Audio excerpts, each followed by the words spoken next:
Oh, look, we're delving into the grown up world of the boys now. Get ready for the Gen V talk.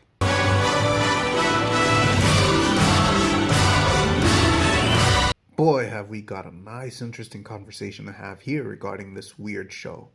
Weird in a good way. I am Gibson Shamar from Hikati Media. Well, you already know me, and you know the drill with the video. We're going to talk about the characters first, then talk about the show, where I will share my thoughts and insight into what's going on. Who knows? Maybe I could drop some interesting facts about it if I happen to come across any. So let's get started. The formula is simple. We talk about the characters and then the show. First up, we have the main character of the show, Marie Moreau. She has the power to control blood and discovered this in typical The Boys universe fashion. She was going through her first ever happy time, and the blood that came from that ended up killing both of her parents. Her sister was lucky enough to escape the carnage, but then it's implied that they never saw each other again after that. Marie has grown up to be a promising student in the highly esteemed Godolphin University School of Crime Fighting, where students compete for popularity, and it looks like that's what decides their hero paths. Really sick stuff to put people through, but then again, it's set in the boys' universe. She rises through the ranks because, as per typical protagonist rules, she is pure-hearted and doesn't care about publicity stunts and the like. She just wants to genuinely do good whenever possible, and her superiors start pulling strings to make it all scripted. As usual. She starts to discover that the world around her isn't as black and white as she thought. Then we have Andre Anderson. He's a guy who controls metal and serves in the gray area of heroism. He's a person with resolve. I wouldn't exactly call him a good person or a responsible person because his screw-ups lead to him being overtaken by Marie. The truth is, he does what he has to do. Mostly good stuff, but probably born from selfish or simply personal reasons. He's one of the most popular students in the university as well. He also starts to discover that the world around him isn't exactly what he thought it was. We have Emma Meyer, the most pitiful character in the cast due to the nature of her powers. This universe seriously doesn't spare anyone any mercy. She has the power to alter her size by either purging or eating. It's a pretty sick thing and relates to real life issues that, well, I guess girls can relate to in terms of weight maintenance. This show serves to show us why it should be frowned upon through extreme examples. Sheesh. So, anyway, she's the social climber who plays the role of the friend that shows the main character around campus, and that's what she does, which leads to her introducing Marie to the popular kids. She also has a platform where she streams herself using her powers in amusing ways, and the result is often cyberbullying and negative reviews, but she keeps at it anyway, attempting to improve her image. Then we have Kate Dunlap, the girlfriend of the most popular guy in the school. Yes, she is very attractive. Very, very attractive. Very, very, very attractive. Where was I? Oh, yes. Kate Dunlap has tactile hypnosis, like Wolverine's girlfriend in X-Men Origins. She can influence people into doing anything by touching them. This is a useful power when it comes to convincing people to do anything. It has the side effect of causing her harm. We as the audience are not sure what kind of harm, but her eyes becoming red when she uses her powers frequently is a clear indication that it's not very good for her.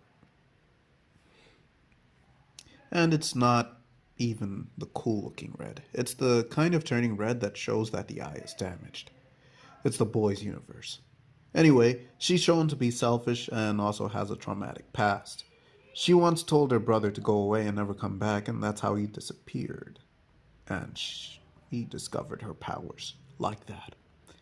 Her mother resented her for that. I mean, yeah, sure, but you're the one who got her injected with Compound V, you sicko. Whatever. She turns out to be a mole for the higher-ups, constantly keeping her friends in check and keeping tabs on them. She has also been repeatedly unfaithful to her boyfriend with Andre, but that is revealed only halfway into the show. Really amazing stuff we have going on in this show. We have Jordan Lee. This is a very complex character. Jordan is a gender shifter. I wonder why they implemented this power. I wonder why. Anyway, each gender has a different power. The female fires energy blasts and the male is indestructible. Jordan has feelings for Marie and Marie reciprocates them. Yay, college show. They end up doing the fun things too. It's a very interesting thing. Jordan even starts having insecurities about what gender to assume in the relationship, which is weird because that's brought on by having slept with someone they met just a week prior. Your emotional development is a little too fast there, pal. We then get to Sam. He's a kid who has super strength and durability. He happens to be Golden Boy's younger brother. He's immature and clueless about the world around him because he was kept locked up in a facility called the Woods for many years. He's a very unfortunate guy. Golden Boy was told that Sam was dead, and when he found out about his actual situation, he went and confronted Rich Brink about it. Rich is a famous professor in the university. Sam goes through sort of coming of age arc in this season and eventually goes for the extremist side of things instead of sticking with Emma, who was his first experience doing the fun things in life. Oh well, he's his own man. He can make his choices. Then we've got the main villain of the show, Indira Shetty. She's the dean of the university and is also a behavioral therapist. Her whole thing here is that she wants to kill all the Supes because of the death of her family in an airline accident where Homelander didn't save anyone because this is the real world and actual physics apply. I know.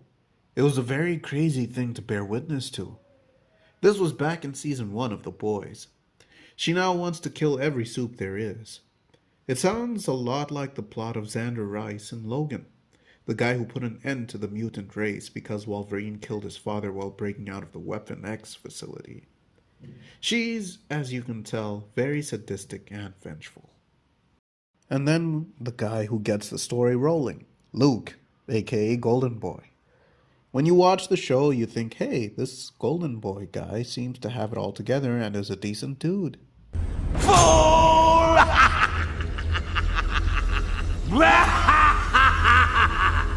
What the heck was I thinking, walking into a show like this expecting something like that? At least he wasn't depraved. He was relatively normal, but not spotless.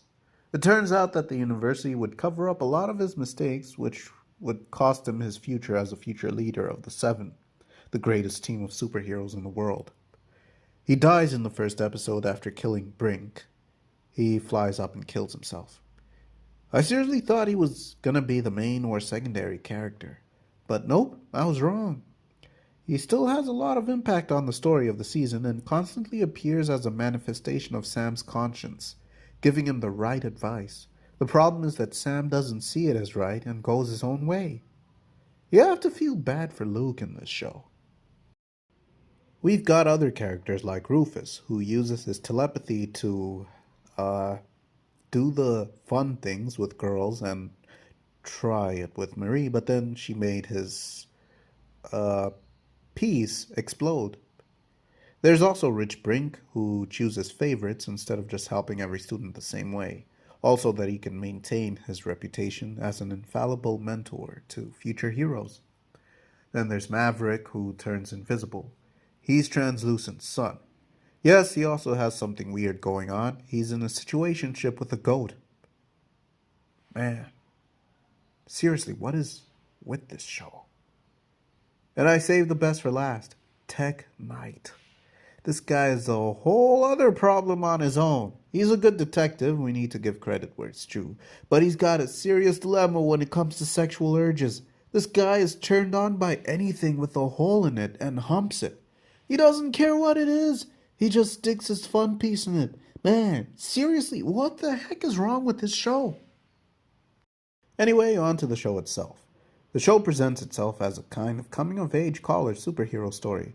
So expect the usual thing to come out of these kinds of movies. Lots and lots of fornication. And with a new added thing that started trending in Hollywood in the mid-2010s, discovering one's true preference for mating partners, or just exploring it. This time, we get the unique twist that it's set in a world where superheroes exist, and these same people going through these things are the ones who are fornicating each other. A lot. The season is short like all other streaming shows these days. We don't have time for those filler episodes, and we're using a huge amount of money to make these seasons happen anyway. We can't deliver 20 something episodes a year on our budget, and we can't compromise on our budget to give you content. You know what I mean? Yes, Amazon. I know exactly what you mean. But what happens is what ended up happening with this show. The concept is there. The concept is great, but it leaves things in an unsatisfactory way. Things weren't properly expanded on to get me super excited or super curious about what's going on and what will happen. The season ends with Homelander showing up and knocking Marie out, and she wakes up with her friend somewhere different. Okay, then what? The shortage of episodes makes bonding with the characters more of a mandatory thing rather than something that happens intrinsically. That's not to say that the show is bad. The show is very good, but the short number of episodes hinders a lot of things regarding story. The show also likes to talk about a lot of things that teenagers are going through today, such as this whole story of Emma with the purging thing. It's what makes her powers work, but we can see that she doesn't enjoy it, even though she likes the possible results of it. So is it acceptable to cheer her on as she does this to herself or not? We don't have a definitive answer to that. We do have an answer for the way that the mother treats her, and that is no way. Considering what we as an audience know about the true origins of these soup kids, the mother was completely wrong for the way she treated her daughter. I also like how in this show, instead of it being a guy who was super into girls and can't talk about anything except girls in leisure time, it was a girl who was doing so about boys. Seriously, Emma just can't shut up about boys. She's got an extra active libido, and I like that about her. The show didn't shy away from showing that girls also like that stuff. Great job, show. I like how the show treated the characters as actual people in the real world. And by that I mean the main characters, not the other side characters who all have some weird tendency. But the main cast, they were all just normal real life people. Each one of them has their own issues, their own backgrounds, they all have their own way of thinking. They don't just follow a main character around and always act in unison. Each one of them has a strong enough personality to do things their own way individually, the way they believe is right, and it all comes together in the end. That's a very strong suit of the boys' universe. The show portrays the characters as people, not simply characters. Although I have praise for the writing, I must say that there's a lot of stuff that's on the nose and kind of cliche about the handling of Jordan Lee's story in particular. Jordan was born as a boy, but spends most of the show as a girl for some reason. And this does not sit well with the father. The father even has to be like, I'm not a bigot, but I don't think you should be doing this kind of thing, or something like that.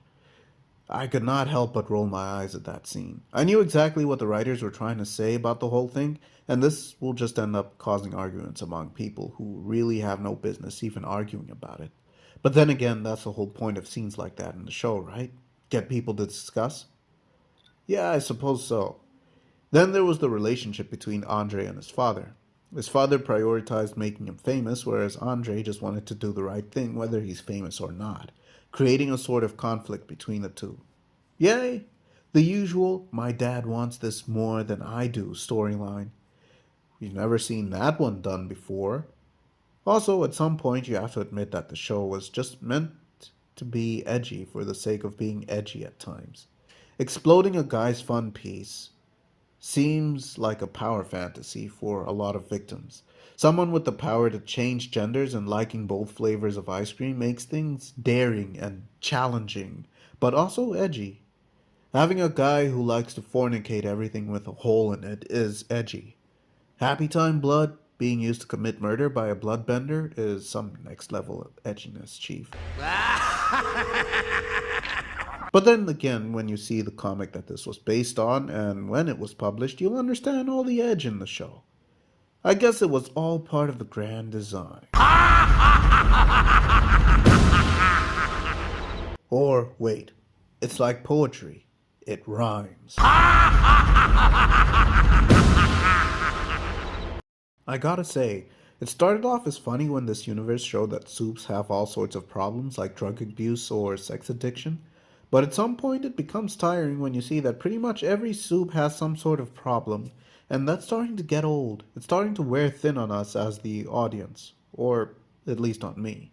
It's still funny, but it's becoming too repetitive. Hopefully, it's done in better taste in the upcoming seasons. I haven't watched The Boys Season 4 yet, but I hope that it's not there as much. Only time will tell. Gen V was based on the comic story arc called We Gotta Go Now, and that arc was following a superhero team called the G-Men. Yes, you guessed it. They are the Boys Universe's answer to the X-Men. Even the Godolkin guy, the founder of the university, has a crush on one of the students there, just like Charles used to have a crush on Jean back in the day. I had known that for many years, but for some reason my Instagram Explorer page kept leading me to pages that posted this fact as I was watching the show. All in all, it was a good show and explored the complexities that come with growing up and realizing that things aren't just black and white. And once you become a public figure, most decisions aren't even your personal ones, which is why celebrities always seem to say scripted things, and when they start to express themselves as they are, people call for their cancellation. Look at me rambling. It is because it's been a while since I watched the show. I watched it back in August. I am sorry for the late upload, but a lot of stuff has been going on in my personal life lately. Oh, and I finally managed to watch Attack on Titan Season 4. I will put up a video talking about it. While I am busy with that, you guys should drop a comment on this video and subscribe to the channel. The link will appear in the end. Check out our Facebook page and our Instagram page for more and different kinds of content. We've got a lot of stuff going on and we would love to show you all of it. Have a good day. Also, I'm just throwing it out there. You should not make Hal Jordan old in the DCU. You can have a veteran Hal that's in his early 30s, but because of his vast and expansive experience serving the Corps, you can consider him a vet. And the best choice by far for the character is Patrick Schwarzenegger. Get to suggesting it to WB, folks. I know James Gunn doesn't care about what we have to say about what direction he wants to take things in, but it won't hurt to try. Making Hal old and making John young means that Hal won't be important to the DCU and will likely die in this season of the Green Lantern show. We can't let that happen just yet, pals, so let's get to talking.